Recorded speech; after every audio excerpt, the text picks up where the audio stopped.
Nós nos achegamos ao Senhor novamente nessa noite, mediados pelo sacrifício de Cristo no Calvário, obra essa que faz de nós filhos diante de Deus. E é pela mediação de Cristo que clamamos o seu favor, ó Pai, sobre as nossas vidas nessa noite. Ministra aos nossos corações por meio da sua palavra, de modo que o seu povo seja edificado pelo teu Santo Espírito, para o louvor da sua glória. Amém. Você pode tomar o seu assento. Nós daremos sequência à exposição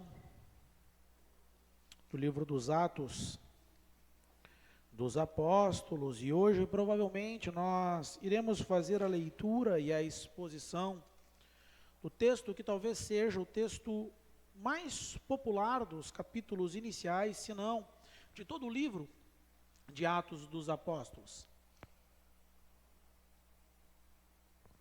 Eu me refiro ao capítulo 2, e nós faremos a leitura até o verso 13. Atos, capítulo 2, a partir do primeiro verso até o versículo 13. Nós veremos o acontecimento do Pentecostes, ou o cumprimento do Pentecostes, bem como a fidelidade de Cristo. Por isso o título, Pentecostes e a fidelidade de Cristo. Atos, capítulo 2, a partir do primeiro verso até o verso 13. A minha intenção nessa noite é ser o mais didático possível ao observarmos esse texto. E é por isso que nós iremos ler e reler o texto ao longo da exposição, para que nós possamos observar, não apenas cuidadosamente, mas também criteriosamente, aquilo que o texto nos diz. Atos, capítulo 2, do 1 ao 13, nos diz o seguinte: Ao cumprir-se o dia de Pentecostes, estavam todos reunidos no mesmo lugar. De repente veio do céu um som, como de um vento impetuoso, e encheu toda a casa onde estavam assentados. E apareceram distribuídas entre eles línguas como de fogo, e pousou uma sobre cada um deles.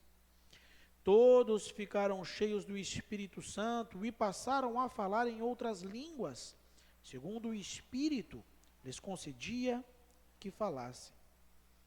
Ora, estavam habitando em Jerusalém judeus, homens piedosos, vindos de todas as nações debaixo do céu. Quando, pois, se fez ouvir aquela voz, afluiu a multidão, que se possuiu de perplexidade, porquanto cada um os ouvia falar na sua própria língua. Estavam, pois, atônitos e se admiravam, dizendo: Vede, não são porventura galileus todos esses que aí estão falando? E como os ouvimos falar cada um em nossa própria língua materna? Somos partos, medos, elamitas, e os naturais da Mesopotâmia, Judéia, Capadócia, Ponto e Ásia, da Frígia, da Panfilha, do Egito e das regiões da Líbia, nas imediações de Cirene, e romanos que aqui residem, tanto judeus como prosélitos, cretenses e arábios, como os ouvimos falar em nossas próprias línguas as grandezas de Deus. Todos, atônitos e perplexos, interpelavam uns aos outros: que quer isto dizer? Outros, porém, zombando, diziam: estão embriagados. É senso comum que um corpo sem alma ou sem espírito está morto. De igual modo, a vida cristã sem o Espírito Santo de Deus é impossível de ser experimentada. Na verdade, a ideia de cogitar a possibilidade de haver alguém que se diz crente sem que tenha sido tomado por esse Espírito revela um grande desconhecimento da terceira pessoa da Trindade. John Stott, um pastor anglicano, faz um comentário que eu considero extraordinário no que diz respeito a essa relação do crente com o Espírito Santo, ou da necessidade da atuação do Santo Espírito de Deus na vida de todo cristão.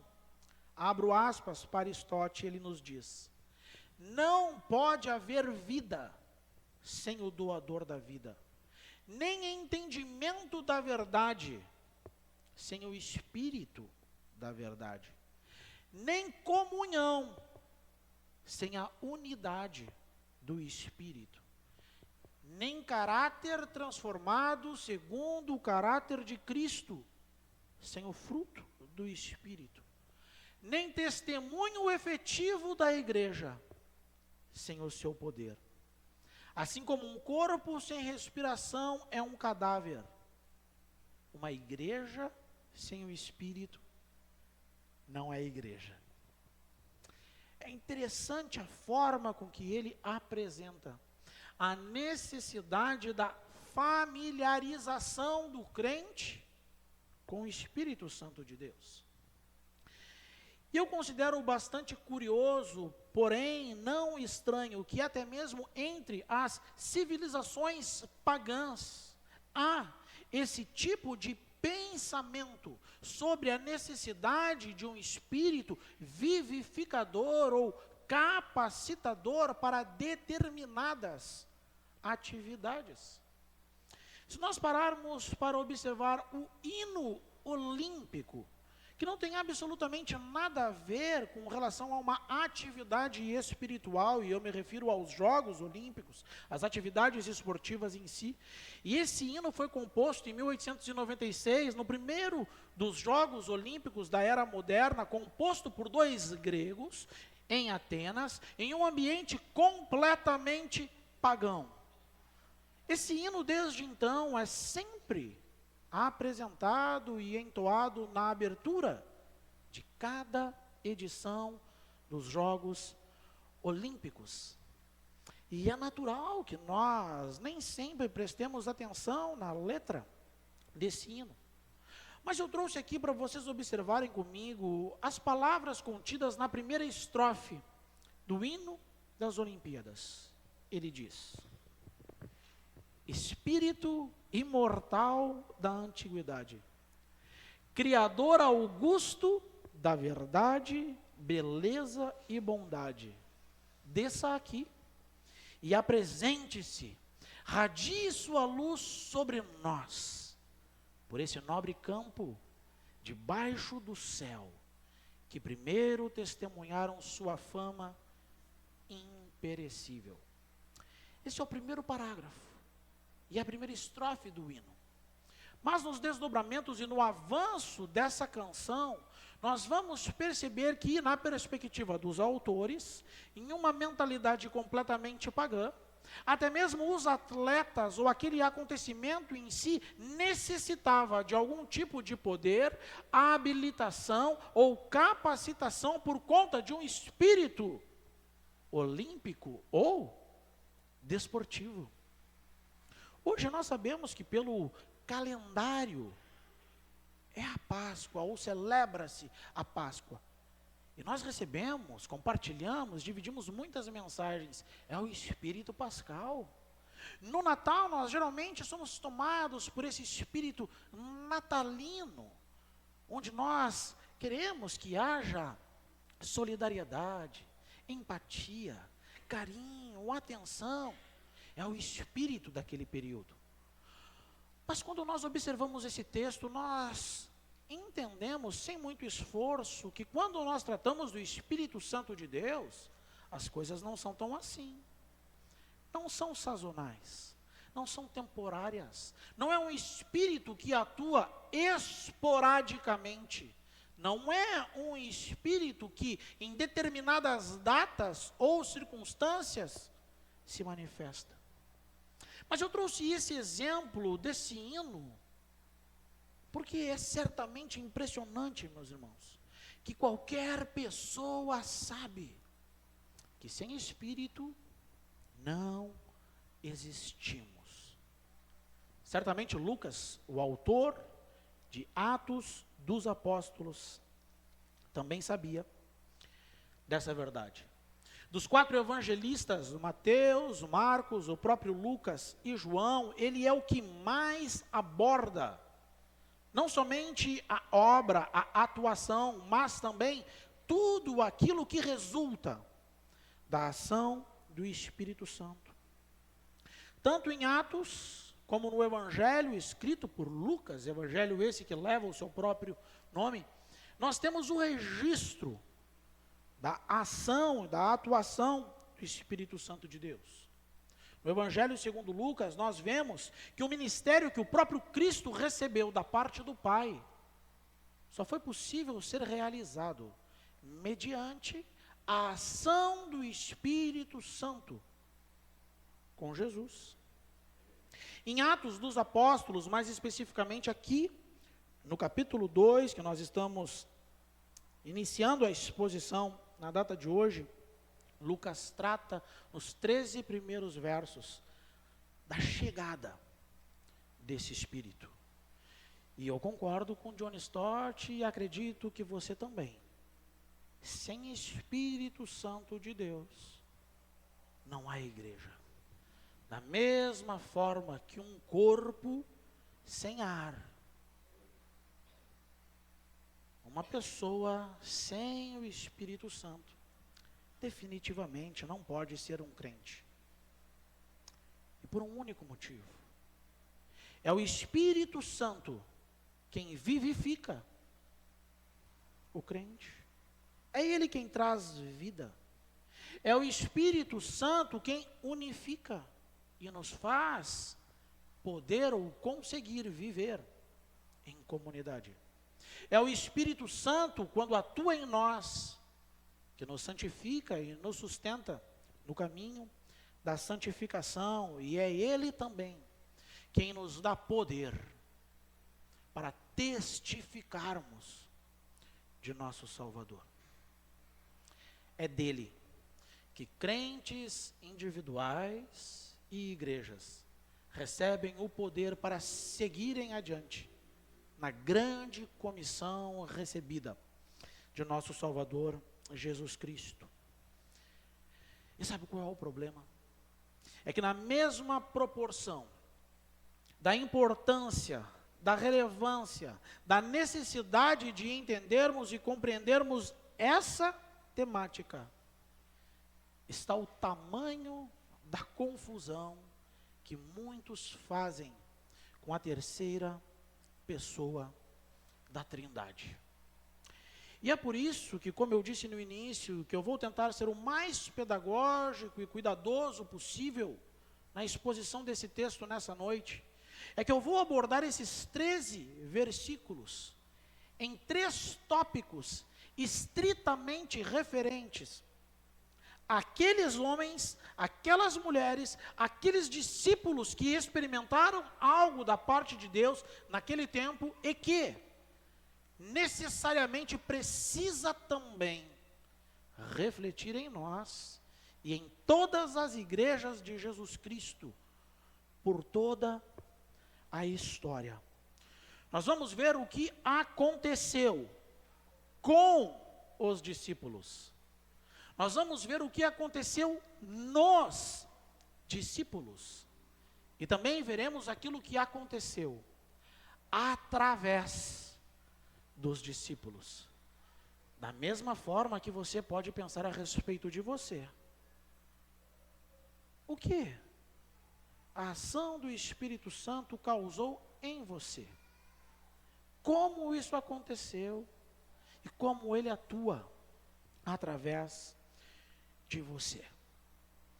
E eu quero começar observando aquilo que aconteceu com os discípulos à luz dos 4 primeiros versos do texto.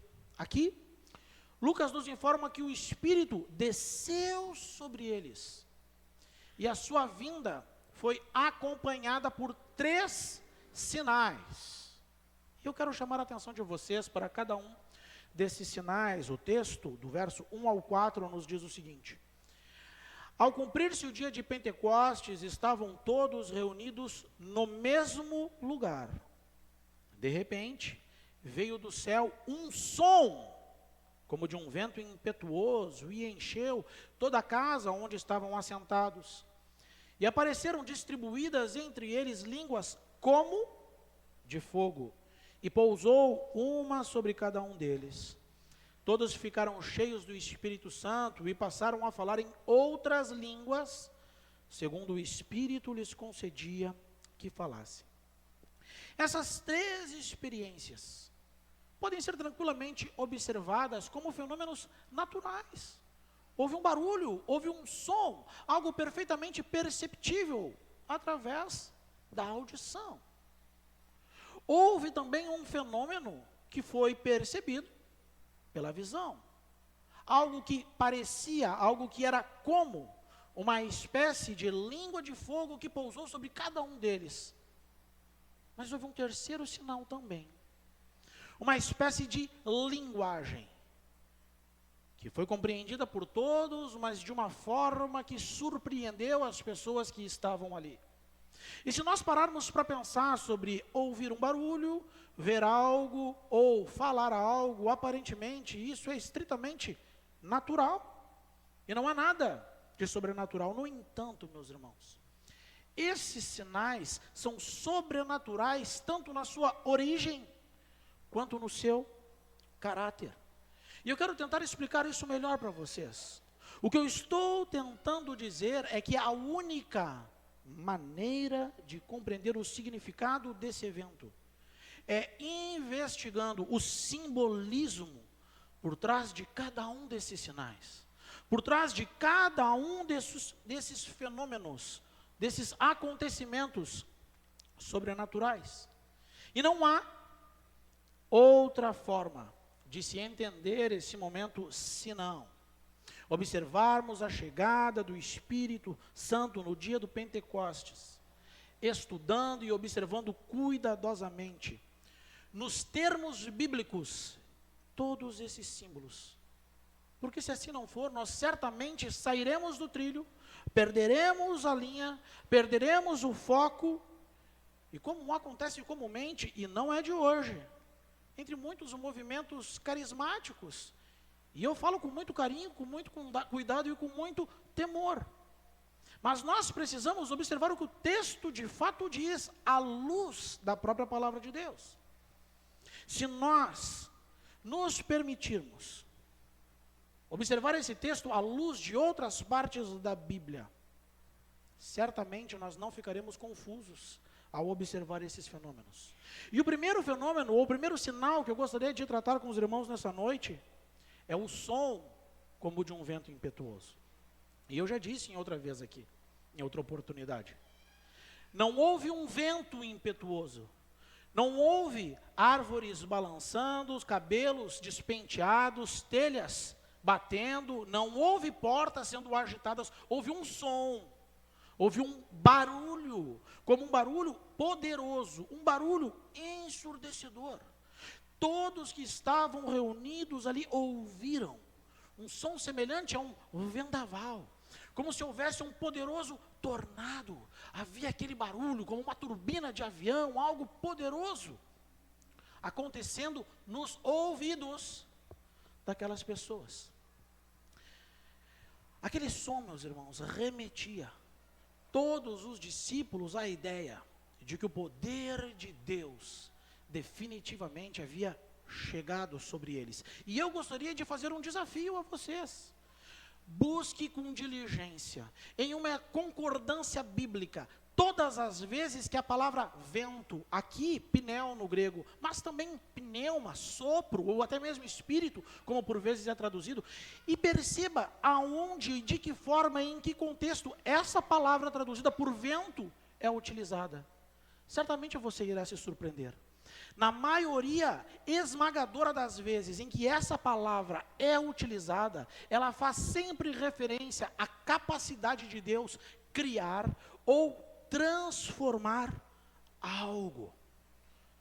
Portanto, esse som, esse barulho poderoso, esse som, esse vento impetuoso, anunciava, meus irmãos, que a chegada do Espírito Santo trazia à vida daqueles discípulos o poder prometido por Deus para testemunharem de seu Salvador Jesus Cristo.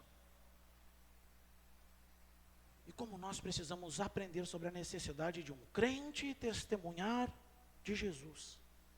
E uma das melhores comprovações, meus irmãos, e eu olho para o Antigo Testamento, para que nós possamos entender isso, eu me refiro a esse poder atuante e transformador da parte de Deus, por meio da ação do Espírito, pode ser encontrada naquela história de Ezequiel, no vale de ossos secos.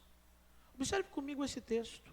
Ezequiel 37, dos versos 7 ao 10, nós lemos o seguinte: Então, profetizei segundo me fora ordenado. Enquanto eu profetizava, houve um ruído, um barulho de ossos que batiam contra ossos e se ajuntavam, cada osso ao seu osso. Olhei, e eis que havia tendões sobre eles, e cresceram as carnes, e se estendeu a pele sobre eles, mas não havia neles o espírito. Então ele me disse: profetiza o espírito. Profetiza, ó filho do homem, e dize-lhe: assim diz o Senhor Deus, vem dos quatro ventos, ó espírito, e assopra sobre estes mortos, para que vivam. Profetizei como ele me ordenara. E o Espírito entrou neles, e viveram, e se puseram em pé, um exército sobremodo numeroso. Esse som, como de um vento impetuoso, atestava a chegada do poder sobre a igreja. E esse é apenas o primeiro sinal.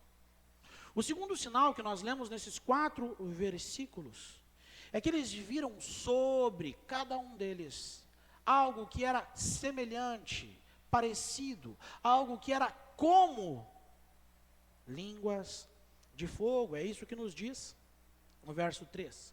E o que essa visão anunciava a todos, meus irmãos? Essa era a confirmação de que o Espírito Santo era o próprio Deus, e aqui eu quero destacar, em toda a sua santidade, sobre cada um dos discípulos de Cristo. Fogo, meus irmãos, não em poucas oportunidades, mas nós lemos no momento de contrição, aquele episódio da sarça ardente, um fogo que não se consumia, simbolizando a presença e a santidade do Senhor. O próprio Jesus havia prometido que estaria com essas pessoas todos os dias deles. Mateus capítulo 28, versículo 20 nos mostra isso muito claro. Ele havia dito que iria para o Pai e que também enviaria o Consolador. Portanto, quando esses discípulos observam essas línguas como de fogo, pousando sobre cada um deles, era a certeza de que eles precisavam, que uma vez legitimados para agirem, já tendo entendido o primeiro sinal aqui, eles perceberiam que de fato Deus estaria sempre presente com eles e os habilitando a viverem em santidade. Essas línguas de fogo atestavam a presença de Deus. E o terceiro sinal é que eles começaram a falar noutras línguas. O som atestava a legitimidade do cumprimento da tarefa que lhes cabia. O fogo, o poder necessário para viverem em santidade. Agora nós vamos ver o terceiro sinal. Essas línguas, ou outras línguas, sendo apresentadas aqui entre os discípulos. O que é que isso vai trazer para nós, meus irmãos? Que uma vez dotado do poder para testemunhar, uma vez entendendo que nós podemos viver em santidade, nos cabe cumprir o comissionamento que nos é designado por Cristo, proclamar o Evangelho em todas as nações. E essa barreira é rompida aqui, porque nós vemos que esses homens falavam as línguas maternas dos ouvintes sem treinamento, sem preparo prévio. E o texto aqui não diz línguas estranhas, assim como 1 aos Coríntios, capítulo 14, do 18 ao 21, também não fala em línguas estranhas, fala outras línguas. E essas línguas podem ser observadas como línguas estranhas, uma vez que nós entendemos que eram estranhas aos que falavam. Para você, por acaso, o japonês não é uma língua estranha? No início do ano, a Laura estava tentando aprender coreano. Eu não entendia uma palavra sequer. Certamente, aquilo era muito estranho. Não apenas aos meus ouvidos, mas aos meus olhos também. É isso que nós vemos no versículo 4. Todos ficaram cheios do Espírito Santo e passaram a falar em outras línguas, segundo o Espírito lhes concedia que falassem. Uma das coisas, meus irmãos, que o pecado trouxe, foi essa separação entre os povos, uma separação cultural, uma separação linguística. E isso foi bem lembrado há 2 semanas atrás pelo irmão Mateus em nosso estudo de quarta-feira. Quando nós olhamos para Gênesis capítulo 11, nós temos aquele episódio de Babel, nós vemos os homens ali cheios de si. A ideia era construir uma espécie de zigurate, uma espécie de torre que chegasse ao céu, com o simples motivo, ou com a simples motivação de se tornarem homens notáveis, que os seus nomes fossem devidamente lembrados. Mas o texto nos diz, nos versos 7 ao 9, do capítulo 11 de Gênesis, que essa não era a vontade do céu. O texto nos diz, em Gênesis 11, 7 ao 9, vinde, desçamos e confundamos ali a sua linguagem, para que um não entenda a linguagem do outro. Destarte o Senhor os dispersou dali pela superfície da terra, e cessaram de edificar a cidade. Chamou-se-lhe por isso o nome de Babel, porque ali confundiu o Senhor a linguagem de toda a terra, e dali o Senhor os dispersou por toda a superfície dela. Agora aqui, em Atos 2, com a chegada do Espírito, aquilo que aconteceu com os discípulos e também acontece conosco, é que eles receberam poder para testemunhar, entenderam que o Espírito Santo de fato está sempre com eles, pois faz morada neles, mas também eles devem proclamar as boas novas do Evangelho por onde quer que estejam. De forma bastante objetiva, a vida cristã só é possível, meus irmãos, por causa do Espírito Santo de Deus. É Ele quem começa atuando eficazmente em nós. É Ele quem nos possibilita ou quem gera um novo nascimento. É Ele quem traz o arrependimento. É Ele quem traz fé. E é Ele quem continua atuante em nossas vidas para vivermos em santidade. Também é Ele quem nos satisfaz em Cristo Jesus e nos alerta pelos caminhos pelos quais nós devemos seguir, quando de fato nos inclinamos para caminhos tortuosos e distantes do nosso Salvador. Logo, todo crente deve viver cheio do Espírito Santo. é de uma vida cheia do Espírito Santo, que dependem a nossa compreensão da palavra de Deus, a comunhão e a construção de um caráter segundo o caráter de Cristo, como disse John Stott. E assim como um corpo sem um fôlego, sem o ar é um cadáver, assim um crente sem o Espírito Santo. Agora a pergunta que nós devemos nos fazer é a seguinte: é isso que nós pensamos quando nós pensamos no Espírito Santo? E se não é isso, eu quero fazer mais uma pergunta: por que não? De onde vem a nossa ideia de que o Espírito Santo, ou a ação do Espírito Santo, está sempre relacionada a coisas de difícil compreensão? Se o texto bíblico nos mostra que, em primeiro lugar, esses homens foram obedientes para esperar a promessa. Eles receberam todos juntos no mesmo lugar. Não houve disputa entre eles para ver quem era o mais espiritual. Todos eles foram capacitados igualmente dentro das suas aptidões e vocações para serem instrumentos de Deus. E é por isso que eu gosto de encher a minha boca para falar: não existe crente sem um dom para servir na igreja de Cristo. Todo crente é crente porque o Espírito Santo atuou no seu interior. E se o Espírito Santo atua no interior, ele nos capacita para servir junto dos nossos irmãos. E se você discorda, me aponte um texto bíblico onde isso seja evidenciado. Porque todas as vezes que nós vemos o Espírito Santo agindo, ele está movendo a igreja, despertando a igreja, capacitando a igreja para servir.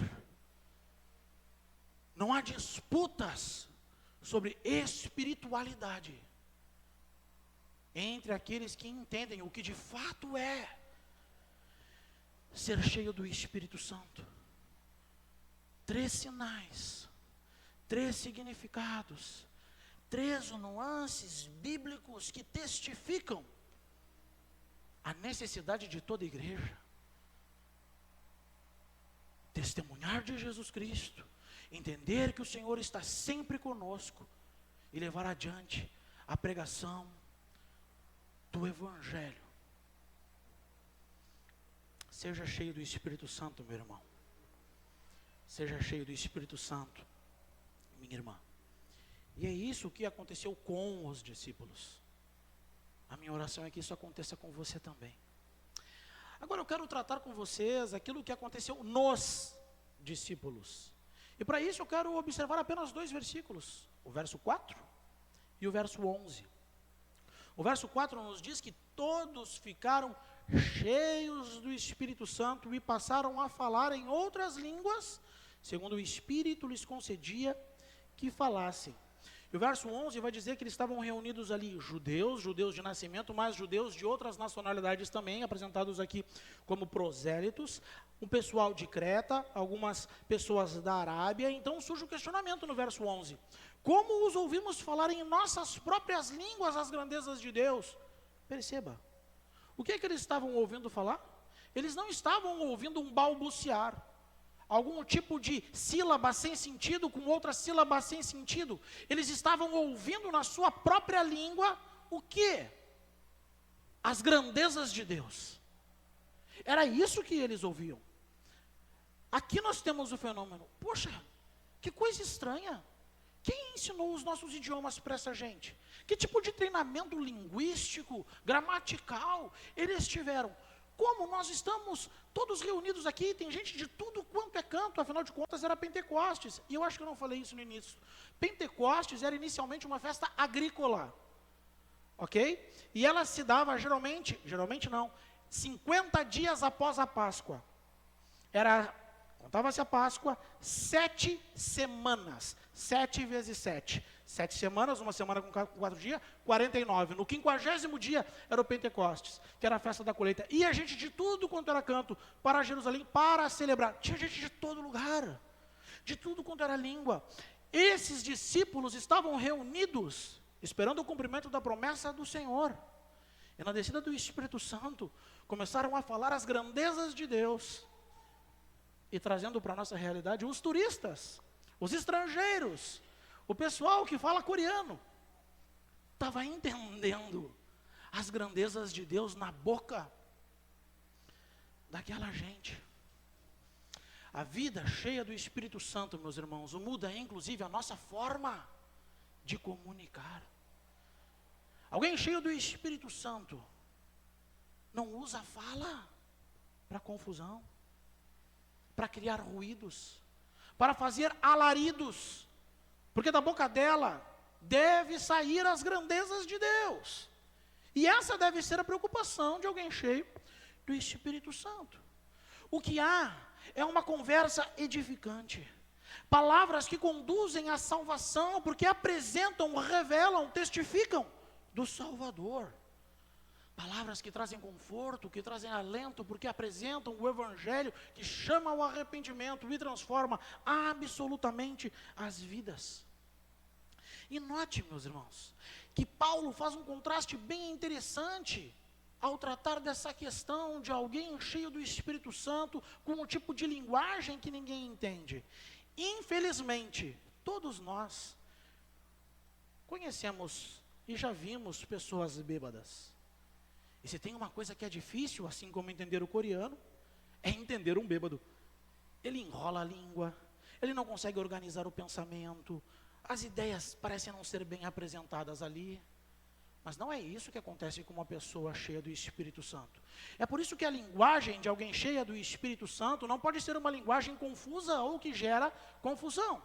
Observe, o apóstolo Paulo escrevendo aos Efésios, no capítulo 5, os versos 18 ao 21. Paulo diz: e não vos embriagueis com vinho, no qual há dissolução. Mas o quê? Mas enchei-vos do Espírito. E qual é a implicação de alguém se encher do Espírito? Falando entre vós com salmos, entoando e louvando de coração ao Senhor com hinos e cânticos espirituais, dando sempre graças por tudo a nosso Deus e Pai, em nome de nosso Senhor Jesus Cristo, sujeitando-vos uns aos outros no temor de Cristo. Veja que belo contraste Paulo nos traz nesse texto. Em primeiro lugar, ele vai dizer que uma vida cheia do Espírito Santo é uma busca que anseia por santidade. Não é uma vida regada pela libertinagem. E aqui ele apresenta como dissolução, alguém que se embriaga deliberadamente. Não, isso não reflete alguém cheio do Espírito Santo. Alguém cheio do Espírito Santo tem, de fato, um compromisso com esse Espírito que habita nele. Em segundo lugar, Paulo vai dizer à luz desse texto que uma pessoa cheia do Espírito Santo tem uma linguagem boa, tem uma linguagem edificante, tem uma comunicação cheia da palavra de Deus. Os salmos estão na boca dos crentes. Em terceiro lugar, essa compreensão de alguém cheio do Espírito Santo é o que gera alegria. E essa alegria é resultado desse novo cântico que está nos lábios. Há um novo cântico que o Senhor colocou nas nossas bocas. Há um novo cântico em nosso coração. Um novo cântico na nossa mente. É feliz quem é cheio do Espírito Santo. E essa compreensão gera o contentamento que nos faz viver constantemente em uma situação honrosa e submissa, obrigado, meu irmão, a palavra de Deus. Noutras palavras, uma igreja ou pessoas cheias do Espírito Santo não vivem de qualquer jeito, não falam de qualquer jeito, não agem e não reagem de qualquer jeito. Em uma comunidade cheia, composta por pessoas cheias do Espírito Santo, não há abusos e também não há discórdias. É isso que nós vemos, pelo menos nessa linguagem de Paulo em Efésios capítulo 5. Ao contrário, o que há é um povo unido e feliz. E por quê?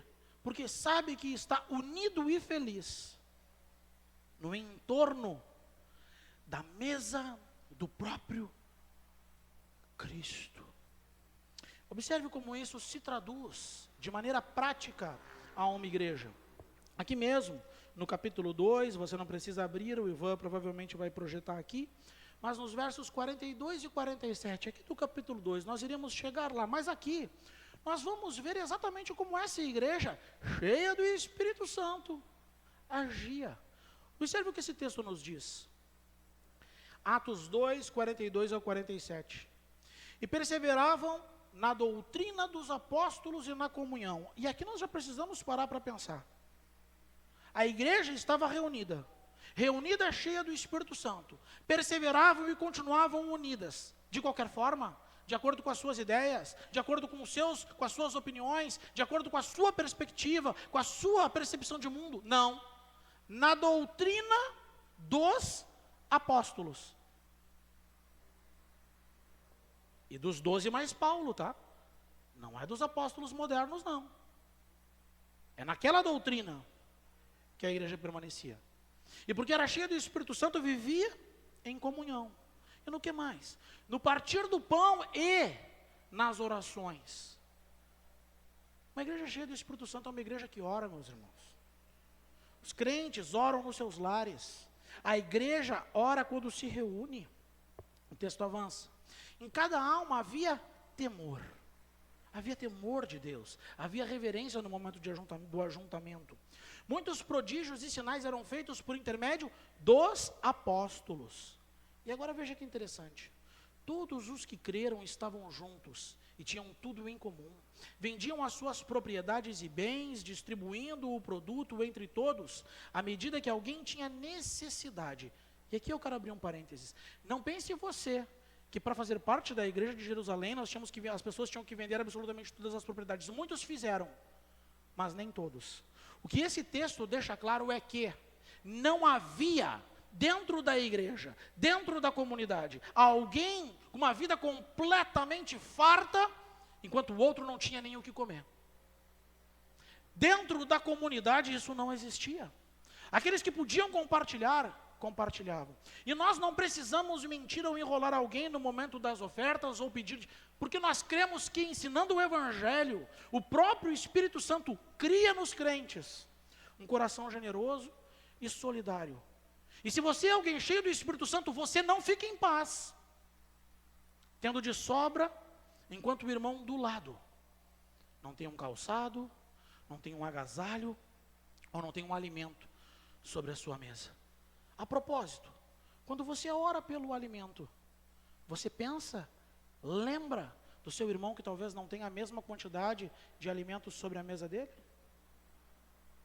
Nós precisamos pensar sobre isso. É isso que esse texto diz. Essa igreja era uma igreja solidária, era uma igreja generosa. Diariamente, nós temos mais uma vez aqui a palavra unânimes, perseveravam unânimes no templo, alinhados no coração e mente. Partiam o pão de casa em casa e tomavam as suas refeições com alegria e singeleza de coração, louvando a Deus e contando com a simpatia de todo o povo. Enquanto isso, acrescentava-lhes o Senhor, dia a dia, os que iam sendo salvos.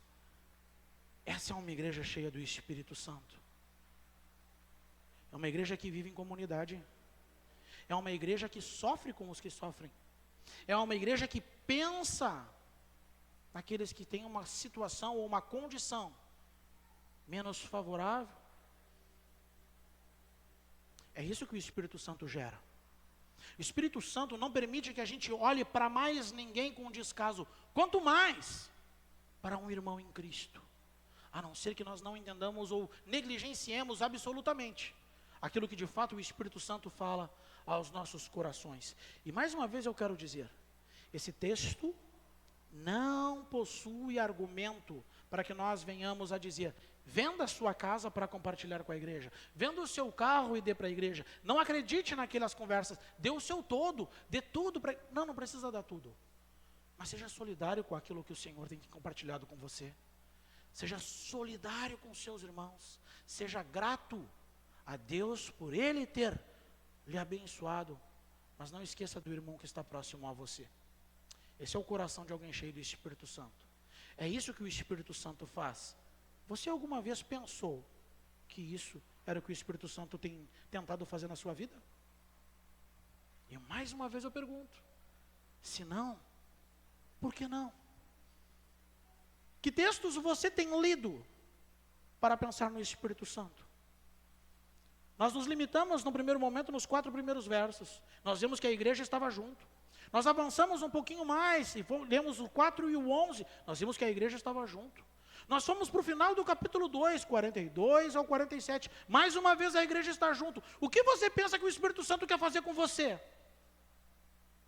Que você viva sozinho por aí, que tenha a sua fé isolada, solitária. O Espírito Santo habita em mim. Eu sou igreja. Eu quero dizer uma coisa para você. Você não é igreja. Nós somos igreja. Ninguém é igreja sozinho. Você é igreja quando está junto de outros crentes. Não se iluda com essa conversinha de internet, tá? Me mostre um crente isolado. Ah, tem um que ficou isolado, mas ele não era crente, mas você pode talvez ser parecido com ele. Judas, estava no meio dos crentes, mas nunca foi. Esse quis andar sozinho. Qual dos outros andou assim? Me aponte um. É isso que o Espírito Santo faz. Ele nos vivifica, nos aperfeiçoa e nos possibilita realmente viver em comunidade, meus irmãos.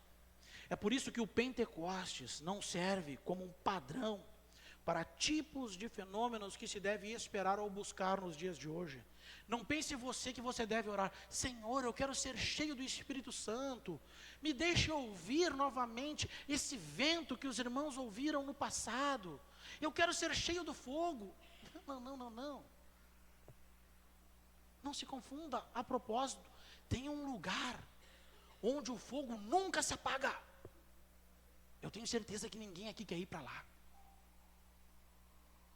O que eu quero dizer com isso, meus irmãos, é que esses acontecimentos simplesmente serviram para testificar que o Espírito Santo chegou, desceu sobre a igreja.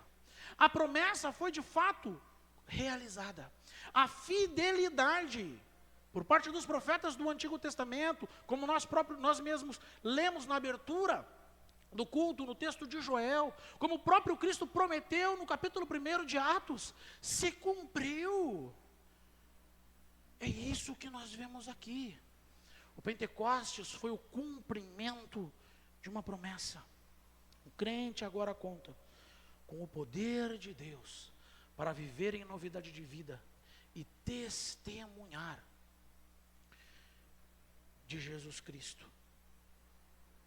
Não tente viver isoladamente, meu irmão. Não pense que essa é a vontade de Deus para a sua vida. Não pense que essa é a ação do Espírito Santo. Não pense que não é o Espírito quem atua em cada um de nós e nos molda para nos tolerarmos e convivermos juntos. Ou você pensa que é fácil tolerar você? É isso que o Espírito Santo faz, meus irmãos. É dessa forma. É o Espírito quem nos une. Agora, por fim,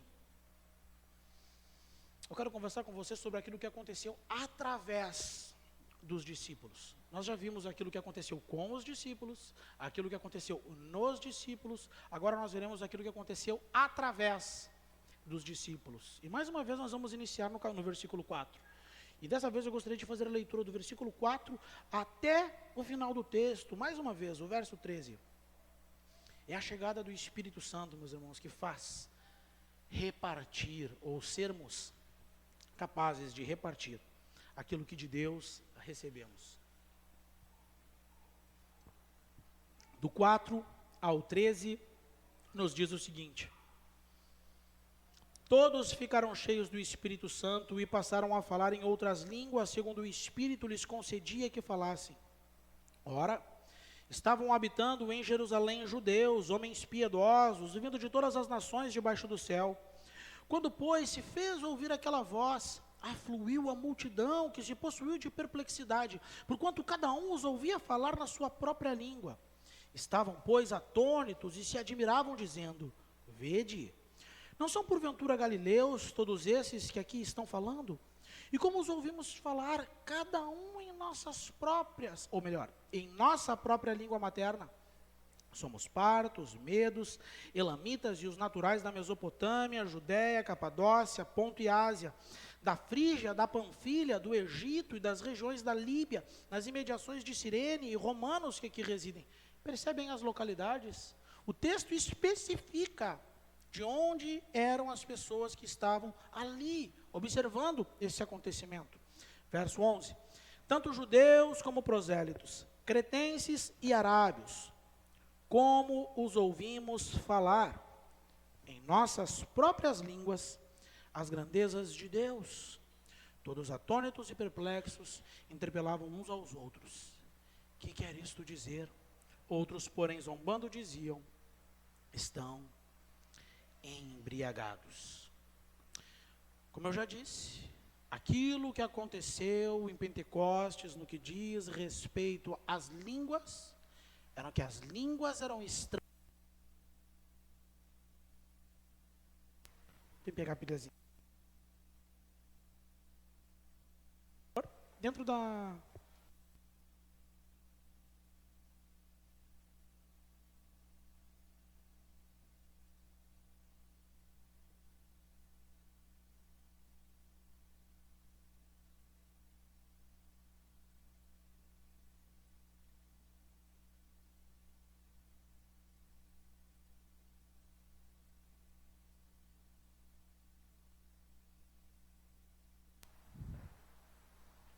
Estamos de volta.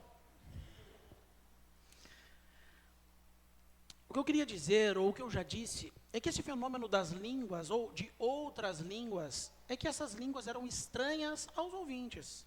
Mas perceba que eles falavam de acordo com as línguas maternas dos ouvintes.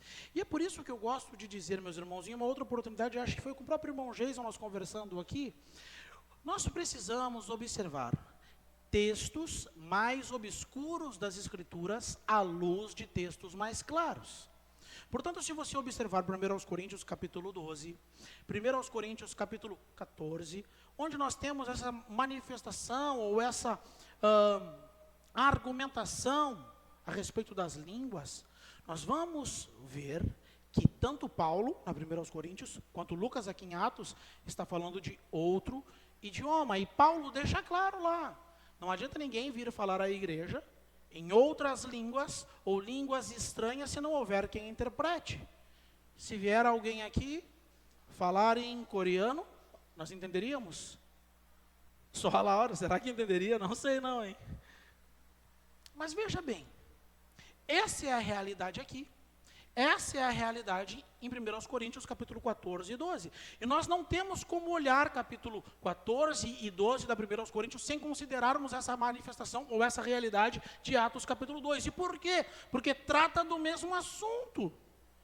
E se nós queremos julgar ou interpretar a Escritura pela Escritura, nós precisamos observar os textos bíblicos que falam sobre essa temática, meus irmãos. Essa manifestação de Atos capítulo 2, do versículo 1 até o versículo 13, mostra uma nova etapa da igreja, uma nova união do Espírito, união que transcende as barreiras raciais, as barreiras geográficas, as barreiras linguísticas, e que naturalmente, chegando até nós, rompeu as barreiras temporais. Nada poderia ter demonstrado isso com mais clareza do que isso que nós lemos, os 13 primeiros versos de Atos capítulo 2. Certamente não, meus irmãos. Isso mostra o desejo do próprio Cristo para com relação ao avanço do seu reino. E desde os pais da igreja, e um pouco mais para frente, nós vamos ver Filo de Alexandria, embora Filo fizesse uma interpretação alegórica, textual, muitos entendiam que Atos capítulo 2 era uma espécie ou um tipo de reversão de Gênesis capítulo 11. Enquanto lá nós vemos a soberba humana, na tentativa de se elevar até o céu, em Atos capítulo 2 nós vemos a humildade do Senhor, mais uma vez descendo, com o Espírito Santo, e abençoando os discípulos que em obediência aguardavam com a promessa. A chegada do Espírito Santo definitivamente abençoou todas as nações da terra, capacitando e habilitando os discípulos a testemunharem e os ouvintes a se arrependerem. É por isso que sempre que o Espírito Santo de fato é evidenciado, as reações também são percebidas. Uma igreja ou uma pessoa cheia do Espírito Santo sempre causarão reações nos ouvintes e naqueles que estão alheios ou desconhecem o que de fato a Bíblia fala sobre o Espírito Santo. Observe o que aconteceu com a multidão no dia do Pentecostes. Esse mesmo texto que nós lemos, nós observamos curiosidade, perplexidade, admiração e também zombaria. No versículo 6, nós vemos que a multidão ficou perplexa com aquilo que estava acontecendo diante deles. No versículo 7, eles ficaram atônitos e se admiravam, porque estavam ouvindo na própria língua as grandezas de Deus pela boca de pessoas despreparadas linguisticamente. No verso 11, mais uma vez nós vemos eles admirados por essa situação, mas no verso 13, nós vemos que havia também um grupo que zombava, dizendo que eles estavam embriagados. Mas sabe o que eu acho extremamente interessante nesse texto? É que a própria sequência textual, sequência essa que nós veremos no próximo domingo, é que Pedro se levanta diante dessas pessoas que apresentaram todas essas reações e prega. Essa é a atitude de Pedro. E não apenas isso. Pedro prega cheio do Espírito Santo, fundamentado na verdade de Cristo, e o resultado é que cerca de 3.000 pessoas se arrependeram e foram batizadas. O que isso significa?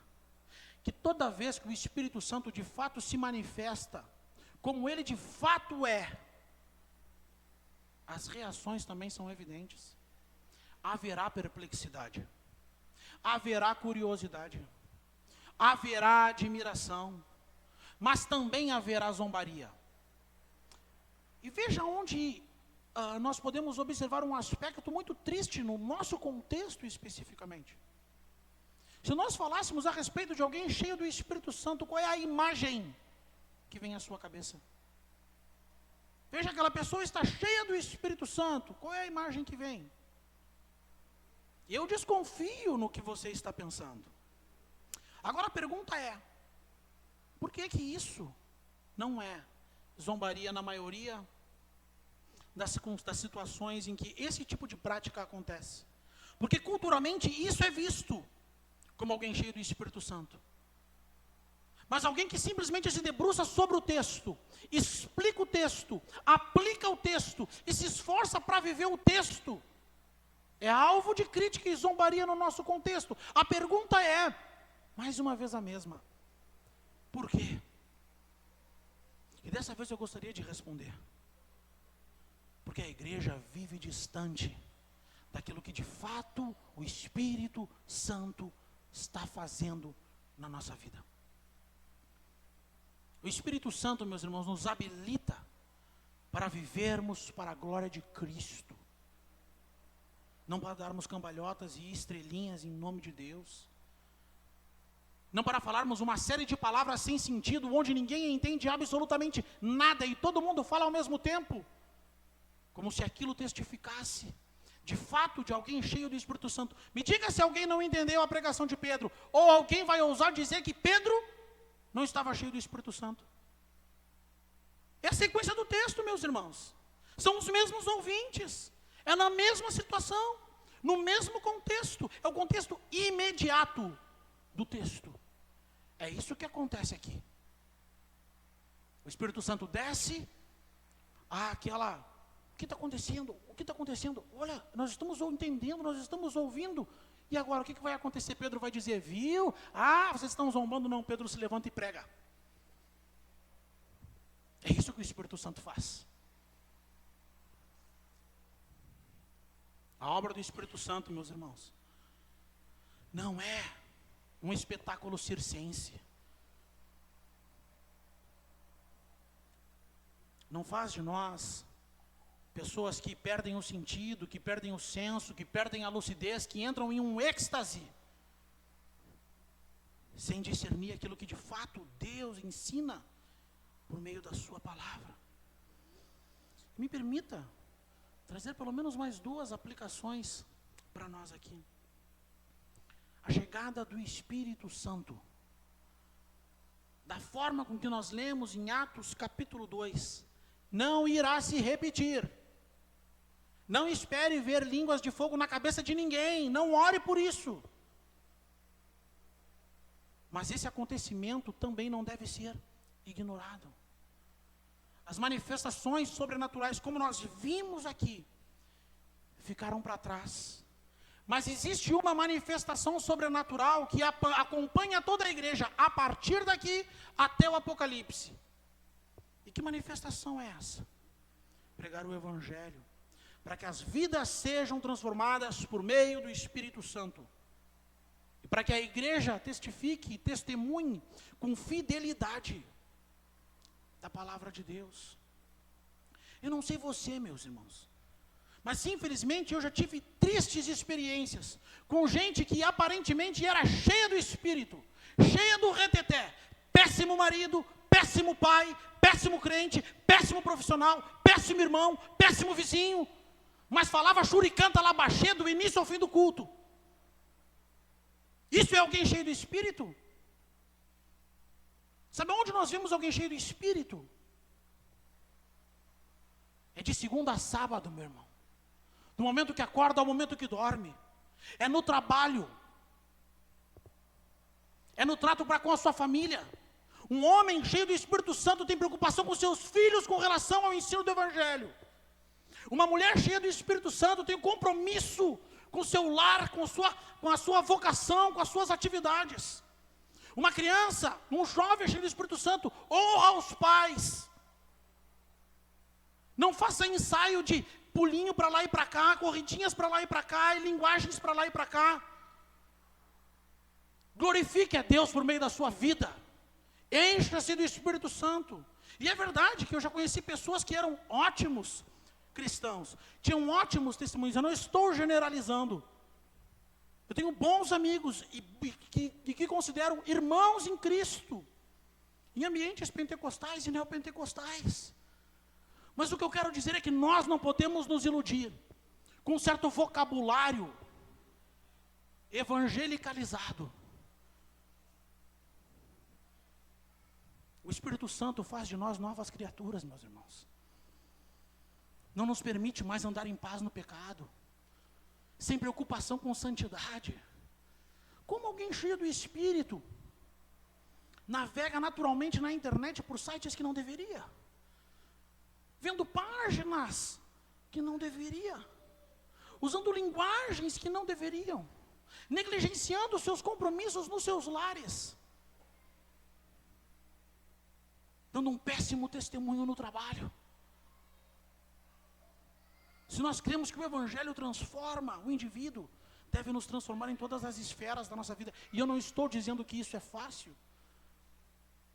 O que eu estou dizendo é que o Espírito Santo faz com que nós enfrentemos tudo isso na companhia da igreja, sendo fortalecido ouvindo o Evangelho, confessando os nossos pecados, pedindo pelo fortalecimento de Deus, experimentando um bom companheirismo cristão no momento da necessidade de um aconselhamento.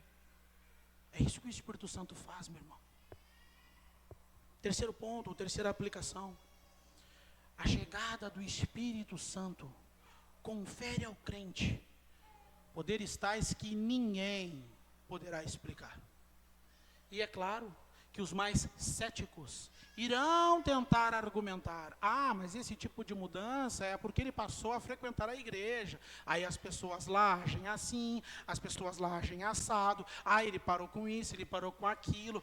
Sempre nessa forma as pessoas tentam explicar de uma forma humana, mas nós que temos o Espírito Santo de Deus, temos plena certeza de que tudo isso, toda tentativa de explicar é em vão.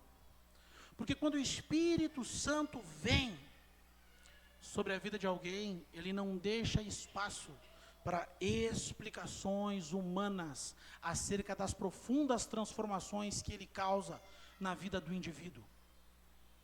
Você, por acaso, não tem hoje um outro sentimento com relação a outras coisas que você amava em outro período? Explique isso logicamente. Você hoje não anseia por momentos de oração na presença do Senhor? Me diga se isso acontecia anteriormente. Você hoje não chora por vezes ouvindo uma música que outrora era só uma musiquinha, mas isso parece que hoje toca diferente no coração. Explique isso humanamente. Explique isso logicamente. Só há uma conclusão possível. Algo divino e sobrenatural acontece eficazmente no interior daqueles que têm o Espírito Santo derramado sobre as suas vidas. Não há outra explicação para a transformação que eu sofri na minha vida e que você sofreu na sua. Não há uma explicação lógica para você abrir mão de fazer outras coisas e ficar uma hora ouvindo um texto bíblico, cantando algumas canções e chamar de irmão alguém que há 3 anos atrás talvez você nem conhecesse. É isso que o Espírito Santo faz. Não há explicação lógica para o seu coração bater mais forte e ficar apertado. Quando alguém que você sequer sabe o sobrenome está passando por dificuldade e no meio da noite você se levanta às vezes para ir ao banheiro ou tomar um copo d'água. E ao lembrar dessa pessoa, você dobra os seus joelhos e ora por ela. O que é isso senão a ação do Espírito Santo? Isso é ser cheio do Espírito Santo, meu irmão. Isso é ser cheio do Espírito Santo, minha irmã. O fenômeno do Pentecostes, portanto, está muito mais relacionado a caráter transformado do que a um carisma sonoro ou corporal. Tem muito mais a ver com a lei do Espírito gravado no coração do que com manifestações confusas e estranhas publicamente. Portanto, busque ser cheio do Espírito Santo. E talvez você pergunte, mas como, pastor? Viva o Evangelho. Estude a palavra de Deus. Aplique a palavra de Deus em sua vida. Memorize as Escrituras. Guarde a palavra de Deus na sua mente e no seu coração. Ande no Espírito. Ore sem cessar. Qual foi a última vez que você orou pelo seu pastor? Por essa igreja? Por seu familiar que ainda não confessou Cristo? Com que frequência você tem orado pelo avanço do Evangelho na cidade de Alvorada?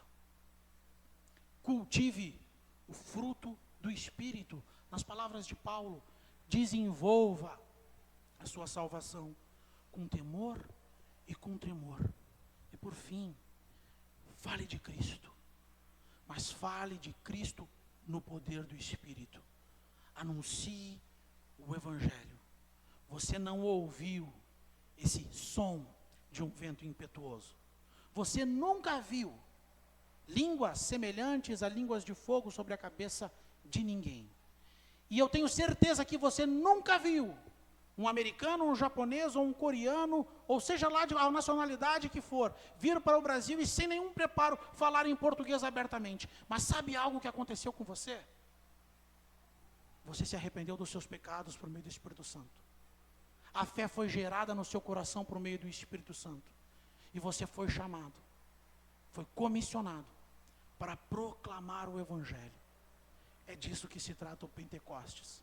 Portanto, se você tiver clareza com relação a todas essas coisas, então sim, seja um pentecostal. Mas segundo essas coisas, testifique de Cristo. A minha oração, meus irmãos, é que nós venhamos observar os textos bíblicos com clareza e permitamos que o texto fale, que o nosso coração cale, que a nossa mente assimile e aplique essas verdades e que as nossas mãos cumpram, junto dos nossos pés, a missão que foi dada a nós, de levar o Evangelho a toda criatura. Que essa seja uma verdade nas nossas vidas, em nome de Jesus. Vamos orar?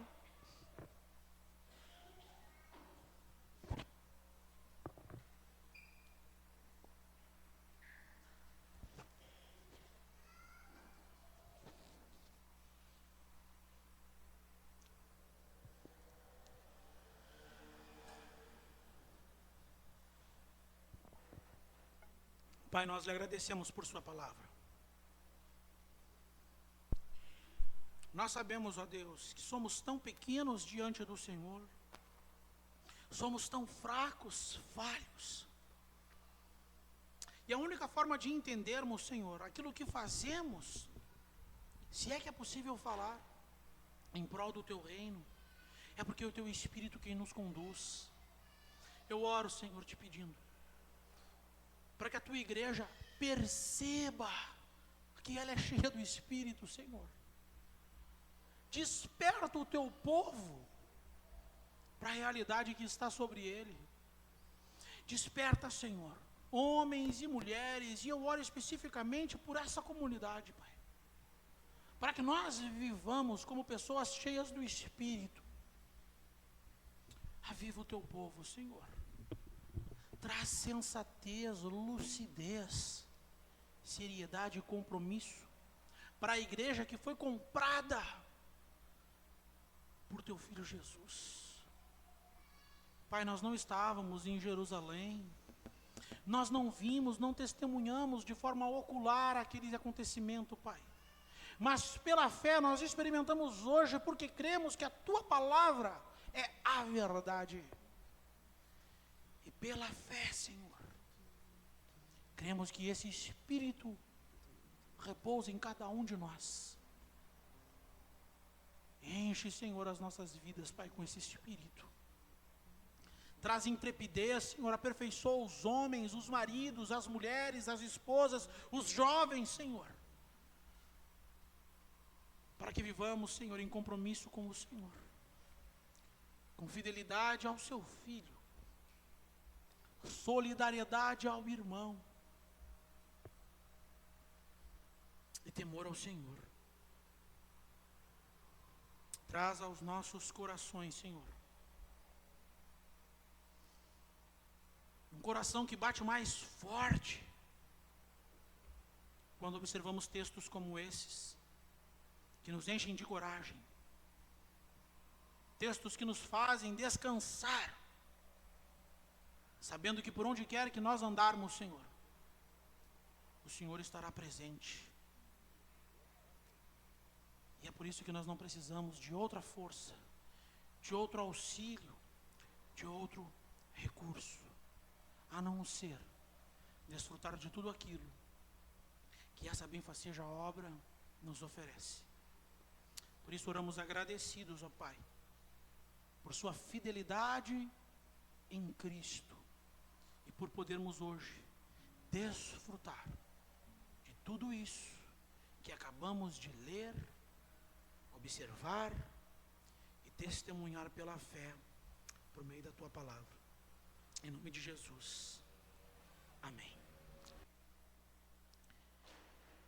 Que a graça do Senhor Jesus Cristo, o amor de Deus o Pai, as ternas consolações e a comunhão do Santo Espírito que habita em nós, se façam presentes hoje e sempre, na minha e na tua vida, por Cristo Jesus, o Salvador do mundo. Amém. Deus abençoe, uma boa semana.